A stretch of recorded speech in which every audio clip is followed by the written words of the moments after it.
د رحمان وینا به هلته در په یاد شي د رحمان وینا به هلته در په یاد شي چې یو دیوال ته مخ او بل ته د شا شي.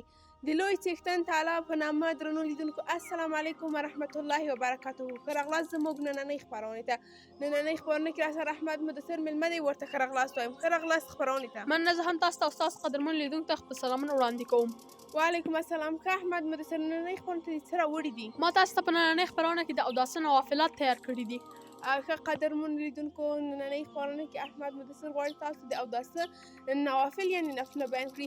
نو تاسو موږ ته دا ووایئ چې د اوداسه نفلونه ټول مجموعاً څو دانې دي؟ د اوداسه ټول نفلونه 6 دانې دي او زه په دې باور یم چې په تاسو کې به ډېری مسلمانان مؤمنان په دغو نفلونو، شرطونو، رکنونو باندې به پوهیږي هم او زما څخه به ډېر هم پوهیږي. خو زه دغه نفلونه، رکنونه، شرطونه، مستحبات، فرائض، شرطونه هغو کسانو ته بیانوم کوم چې نه پوهیږي او غواړي چې پوه شي. کولی شي چې زموږ د یوټیوب چینل له لارې د دغه ویډیوګانو له لارې زده کړي او زموږ مشرانو داسې ویلي دي که چیرې پوښتنه وکړي نو دا عیب نه ده او که چیرې پوښتنه ونه کړي او په مطلب د خبرې هم پوه نه شي دا عیب ده. د دې خبرې نه مطلب دا چې که چیرې یو څوک زموږ څخه سوال وکړي یا د فرائضو په باره کې یا د مستحباتو یا هم د کومې بلې موضوع په باره کې که موږ زده ونه لرو نو دا موږ ته عیب دی او که چیرې په کوم مجلس کې د دغه بحث د دغه په اړه خبره کیږي نو باید موږ هغوی ته ښه غوږ ونیسو تر څو که چیرې په بل مجلس کې زموږ څخه پوښتنه وسي نو باید موږ یې په سمه توګه ځواب ورکړی شو. بالکل قدرمن لیدونکو د احمد مدثر په خبره تاسو کولی شئ د دغه یوټیوب چینل له لارې تفریحي، سپورتي، اسلامي داسې نورې ویډیوګانې هم تعقیب کړئ تر څو یو څه ترې زده کړئ. نو اوس راځو احمد مدثر به موږ ته د اوداسه نوافل ټول بیان کړي. مهرباني وکړئ. وویل نو زه به تاسو ته یو نوافل بیان کړم او هغه څوک چې نه پوهېږي په دې خپرونې ته دې ښه په غور سره غوږ ونیسي او ښه دې واضح زه هم تشریح کوم چې ستاسو ښه زده شي. سمه ده، مهرباني وکړئ. بسم الله الرحمن الرحیم. لومړی نفل د اوداسه مخامخ کې نسل دی قبلې ته په اوداسه کې نه په استنجا کې. کله چې موږ اوداس کوو نو باید مخامخ قبلې ته کینو او کله چې استنجا وهو نو باید قبلې ته مخامخ کینو. نو مر ته مخامخ یې خپل شا مر ته وانه په همدې شکل سپوږمۍ ته نه خپل مخ نه خپل شا واړوو. دویم نفل پریمنځل د اندامونو دی په وړاندې د دعاګانو یي. هغه دعاګانې کومې چې ذکر شوي دي لکه موږ چې نوی اودس شروع کوو نو کلمه د بسم الله الرحمن الرحیم وایو. کله چې د خپل مخ پریمنځو نو کلمه د لا اله الا الله محمد رسول الله وایو. کله چې د خپل مټې پریمنځو نو ایمان مفصل او ایمان مجمل دعاګانې وایو. خو کلمه د لا اله الا الله محمد رسول الله چې ده هغه کلمه ده چې یو کافر شخص په مسلمان کیږي. کلمه د لا اله الا الله محمد رسول الله هغه کلمه ده چې زموږ روح بدن پرې تازه کیږي، زموږ مسلمانیت پرې تازه کیږي. دریم نفل ننوتل دی بیت الخلا ته په چپه پښې سره. کله چې موږ بیت الخلا ته ننوځو نو خپل چپه پښه کیدو او دغه دعا وایو اللهم انی اعوذ بک من الخبث والخبائث. ژباړه یا الله زه تا ته د خبیثو شیانو څخه د شیطان څخه د پیریان څخه پناه وړم.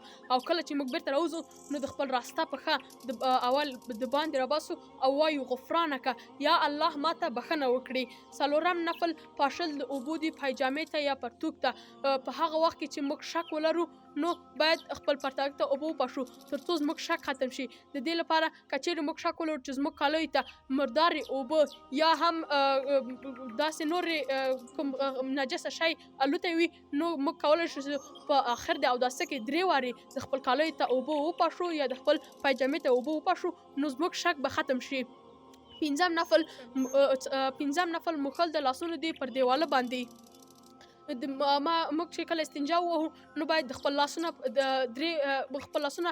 په دیواله باندې وموښو او اوسنۍ زمانه کې چې دي صابونونه، پوډر په داسې نور پیشرفته شیان راوځي چې زموږ د لاسونو میکروب ختموي. خو په وختنۍ زمانه کې خلکو چې کله استنجا وهله نو خپل لاسونه باید د دیوال په خاورې موښل تر څو د لاسونو میکروبونه مړه شي. بالکل قدرمن لیدونکو احمد مدثر چې دغه یادونه وکړه په تیرې زمانه کې به په خاورو باندې لاسونه پاکېدل، یعنې میکروبونه یې ور مړه کول.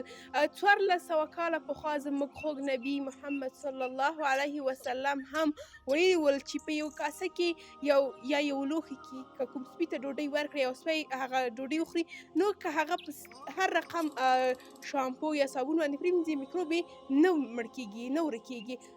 که په خاوره یې پرېمینځو نو میکروب یې ورک کېږي. او دا هم په بهرنیو هېوادونو کې بهرنیانو دغه کار عملي کړی هم دی چې یو سپي ته یې په یو لوښي کې ډوډۍ ورکړې ده او هغه یې هم د میکروسکوپ له لارې کتلی دی چې بې حده میکروبونه دي پکې او د شامپو او د صابون باندې نه دي پاک سوي، تر څو چې په خاوره یې پاک کړل بیا پاک سو.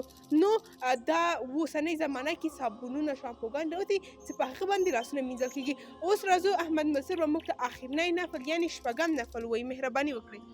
شپږم نفل موږ چې کله د خپل لاسونه په صابون یا هم په پوډر یا هم په دیوال وموښل نو وروسته تر هغې خپل لاسونه مینځو او دغه دعا وایو: الحمدلله الذي جعل الماء طهورا واسلام نورا ودليلا إلى الله وإلى جنة النعيم اللهم حصن فرجي وطهر قلبي ومحِ الذنوب. کله چې موږ دغه شپږ نوافلونه په اوداسه کې ترسره کړل نو په آخر کې باید چې موږ کوم نفل ترسره کوو باید دغه دعا هم ووایو. دا و چې ما تاسو ته شپږ نفلونه بیان کړل. هیله لرم چې هغه څوک نه پوهېږي دغه نوافل عملي کړي خپل په اوداسه کې. بالکل قدرمنو لیدونکو، احمد مدثر ډېر ښایسته او په زړه پورې معلومات نننۍ خپرونه کې تاسو ته وړاندې کړل. اوس به د احمد مدثر څخه پوښتنه کړو چې آیا دغه د نوافل کول یا پرېښودل یې ګناه لري او که نه؟ نه، په دې باندې سړی ګناهګاره کېږي نه، خو الله جل جلاله به په هغې دنیا کې زموږ څخه ډېره سخته پوښتنه کوي چې ولې موږ دغه نوافل ترسره نه کړل. موږ احتیاج وو، موږ ضرورت درلود، موږ کوم بل اړتیا درلوده چې موږ دغه نوافل یا دغه سنتونه ترسره نه کړل.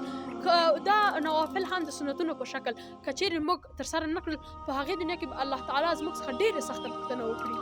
بالکل قدرمنو لیدونکو، زموږ ته دغه روغ بدن دی، دغه ځواني ده، دغه الله تعالی د دې لپاره موږ ته راکړي تر څو موږ د الله تعالی عبادت کړو. نو له احمد مدثر څخه یوه نړۍ مننه کوم چې زموږ خپرون ته راغی او تاسو ته یې دغه معلومات وړاندې کړل. ډېره زیاته مننه. هیله کوم ښه قدرمنو لیدونکو، دا وه زموږ نننۍ خپرونه. تر بلې خپرونې تاسې په لوی پاک رب سپارم. ښاد خوشحاله اوسئ.